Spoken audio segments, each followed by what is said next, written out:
contraer el virus. Esto le pudo haber pasado a cualquiera, pero claro, la responsabilidad sigue siendo de uno. El derecho que uno tiene de saber si está o no con el virus también depende de nosotros. Pero las medidas preventivas, ante tanto conocimiento que tenemos en este momento, van a hacer de que nosotros sepamos cómo protegernos ante una posible contaminación. La prevención es lo más importante justamente, como base incluso de que las personas no sigan contrayendo la enfermedad. Tener relaciones sexuales seguras van a ayudar justamente para que el virus y la pandemia se vaya controlando, no se disemine de persona a persona. Y nosotros con factores de riesgo estamos llamados incluso una vez al año de hacernos el tamizaje, de hacernos una prueba, porque esa es parte de la responsabilidad y del autocuidado que nosotros tenemos como población. Con tanto conocimiento que se tiene ahora y con medicamentos seguros que controlan el virus en las personas, no deberíamos estar hablando de SIDA. El SIDA es la evolución de la enfermedad por virus VIH. El VIH en algún momento en nuestro organismo pasa en una situación silente, no da síntomas, no da manifestaciones. Transcurrido cierto tiempo de evolución del virus del VIH, estamos hablando de SIDA. Deberíamos nosotros como personal de salud, y eso sí es menester de nosotros como personal de salud, el ofertar las pruebas a la comunidad para poder detectar más precozmente el virus y evitar de que la persona en algún momento desarrolle el síndrome de inmunodeficiencia adquirida. Lo que hace el virus con el paso del tiempo es mermar las defensas en nuestro organismo. Y cuando se merman las defensas en el organismo se vienen ya presentando las enfermedades que llamamos nosotros los médicos oportunistas, como la palabra lo indica. Las enfermedades aprovechan esa falta de defensas para producir daño. Entonces, estas enfermedades oportunistas son las que van a producir probablemente sin un tratamiento la muerte de la persona. Pero para que se presente esto, se presentó posiblemente en un lapso no menos de 7 a 10 años de evolución por promedio. ¿Cuántas veces una persona en 7 a 10 años pasó por un consultorio médico? ¿Cuántas veces nosotros como personal de salud pudimos haber captado a esos pacientes ofertando una prueba para ver si es positivo o negativo? ¿Cuántas de las veces una persona, incluso con factores de riesgo, tuvo la posibilidad de acudir a hacerse una prueba de laboratorio en 7 a 10 años? Todos somos conscientes de las cosas que nosotros hacemos. A veces las cosas que incluso son hasta indebidas.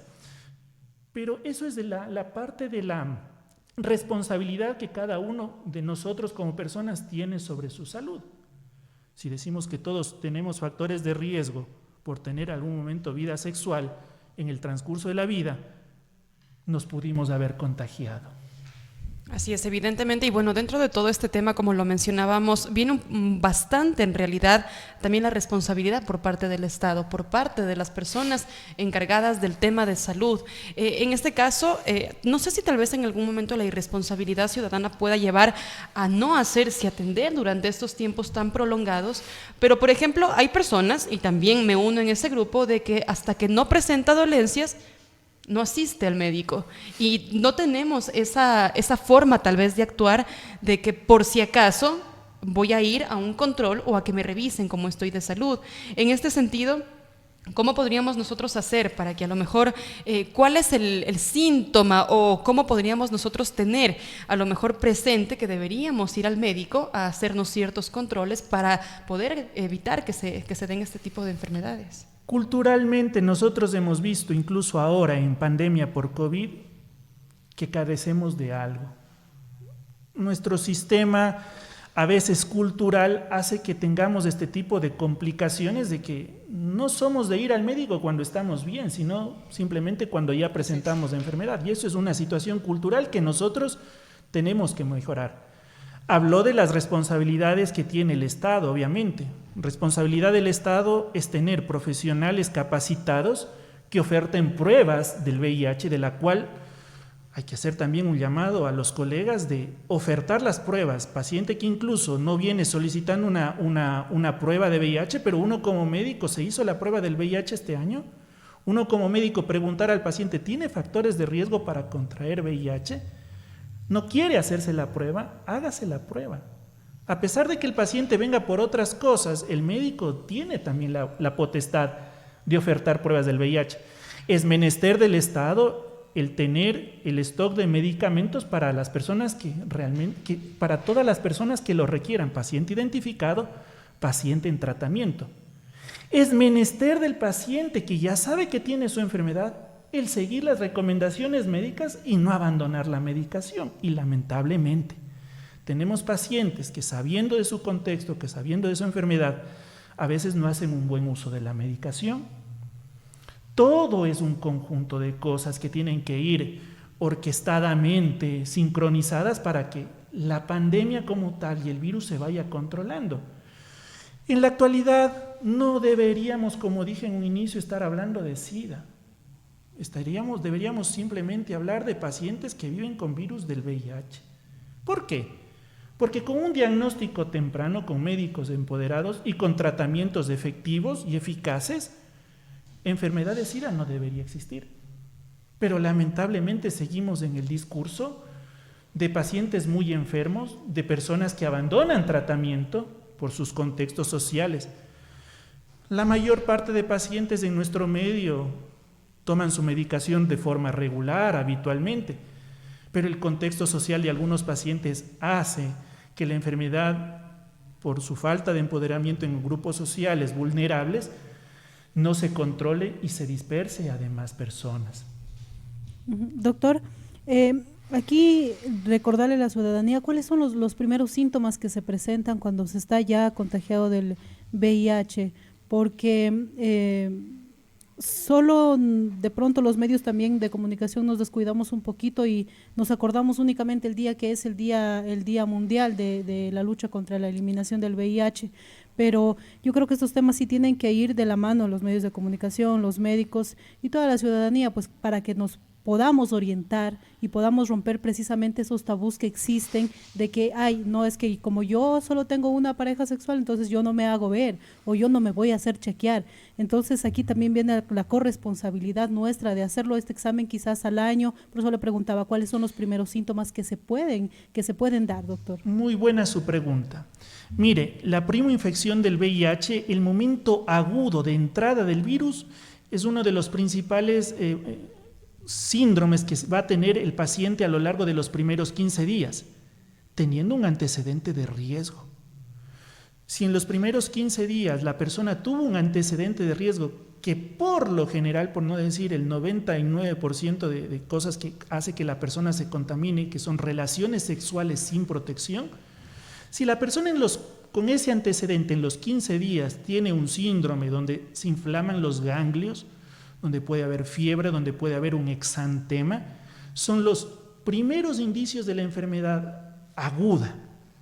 Y esos síntomas, por lo general, se resuelven por sí solos. La persona permaneció después de ese antecedente de riesgo, desarrolla estos síntomas, debería hacerse una prueba de control. Después de ese periodo, la enfermedad es silente, no da síntomas en la persona. Y tiene que transcurrir por promedio aproximadamente 7 a 10 años de evolución para que las defensas disminuyan a tal punto que estas enfermedades oportunistas comiencen a causar síntomas.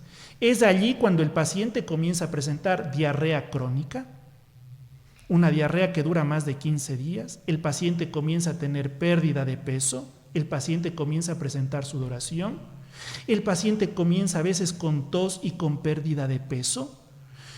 Esos son los síntomas de las enfermedades oportunistas. A veces los pacientes también presentan micosis en la boca. La boca se llena de hongos. Hay una capa blanca de lo que se presenta a veces en los niños recién nacidos que llamamos el muguet. Hongos en la boca de personas adultas. No son los hongos que tienen los niños de biberón. Son hongos en personas con un sistema inmune que debería estar acorde a esa persona. Eso en conjunto se presenta ya después de 7 a 10 años. Y después de eso, problemas hematológicos, las fiebres que no ceden en los pacientes, fiebres prolongadas. Uno como facultativo, cuando ve esas cosas, claro, se asusta. y tiene que comenzar a pedir una serie de exámenes, y en esa serie de exámenes indudablemente no puede faltar una prueba de VIH para descartar una posible enfermedad ya por SIDA, y que es la evolución natural del virus del VIH transcurrido ese tiempo. En Loja existe una unidad de atención integral para personas con VIH y está precisamente en el Hospital Isidro Ayora. Creo yo es la única que existe en el cantón, y donde pueden acudir precisamente las personas que de pronto se sientan con síntomas o quieran simplemente hacerse una prueba de rigor para poder continuar. ¿Cómo trabajan todo el año aquí en esta unidad de atención? Si bien es cierto, hay una unidad de atención para pacientes con VIH que en nuestro medio es de conocimiento público, dependen alrededor de 600 pacientes a la fecha, de toda la zona sur del país, no hablemos solo de Loja, sino de toda la zona sur del país. También es menester de las unidades operativas de atención primaria de salud como centros y subcentros de salud de ofertar las pruebas. Esto es trabajo en equipo, es un trabajo multidisciplinario en la que todos estamos involucrados.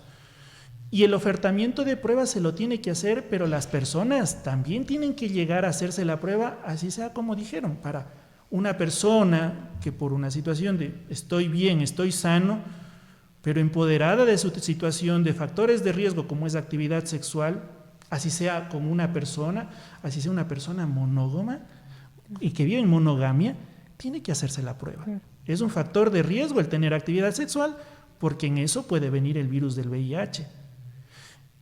Es responsabilidad ya de cada uno de nosotros, es empoderamiento de nuestra salud. Y justamente todos podemos tener ese factor de riesgo que nos involucraría el solicitar una prueba del VIH al menos una vez por año. Con eso haríamos diagnósticos más tempranos, más oportunos, evitaríamos que los pacientes lleguen a tener enfermedad ya SIDA con presentación de oportunistas, porque el pronóstico en esos pacientes potencialmente es incierto. Y para aquellos pacientes que ya están con diagnóstico, hacerles saber que esto no es el fin del mundo, que hay un tratamiento eficaz. Tenemos en nuestra línea de tratamiento todo un cóctel farmacológico en una sola pastilla, una sola tableta diaria. Hace 40 años la gente se moría sin tratamiento. Hoy con una tableta diaria el resto de su vida es una persona que vive, claro, con una enfermedad crónica que a veces puede tener alguna inestabilidad, con una enfermedad crónica que potencialmente se puede descompensar como todo, pero con un estilo de vida normal. Ya no vemos los efectos colaterales que antes teníamos con tratamientos que, teníamos que decirlo, eran muy tóxicos, presentaban algunas alteraciones en el paciente. Una tableta con medicamento eficaz, eficiente, seguro, tolerable para el paciente, es una vida normal. Un paciente que puede casarse, que puede tener familia, que puede llegar a tener hijos sin que estos tengan tampoco el virus del VIH y que la pareja de este paciente tampoco tenga el virus del VIH. Eso es vida normal. Y ahora, en este día específicamente, que estamos un poco intentando crear conciencia, por parte de ustedes, de los médicos, se está desarrollando a lo mejor algún tipo de jornada. Tal vez, en días atrás también tuvimos en un espacio en el Parque Bolívar, por ejemplo, que se estaban haciendo pruebas gratuitas del VIH. En esta ocasión se está desarrollando alguna jornada en especial donde tal vez la ciudadanía podría asistir para informarse más. Estamos justamente con Casa Abierta, estamos justamente con las unidades operativas ofertando pruebas, y es la manera de nosotros como médicos poder llegar a concientizar también. Es un trabajo que tiene el médico con la comunidad, es un trabajo de los que hacemos salud en la parte pública y debería hacerlo también en la parte privada. Hay personas que por situaciones de cada quien no gusta de la parte pública, tienen la parte privada, tienen laboratorios particulares donde también pueden acudir a responsabilizarse sobre su salud. Excelente, pues de esta forma estuvimos haciendo información el día de hoy con el doctor Nelson Delgado. Agradecerle primeramente por acompañarnos y brindarnos todos estos conocimientos para que la ciudadanía tenga claro el tema del VIH y sobre todo crear conciencia en cada uno de nosotros sobre lo que implica el tener este virus. Muchísimas gracias.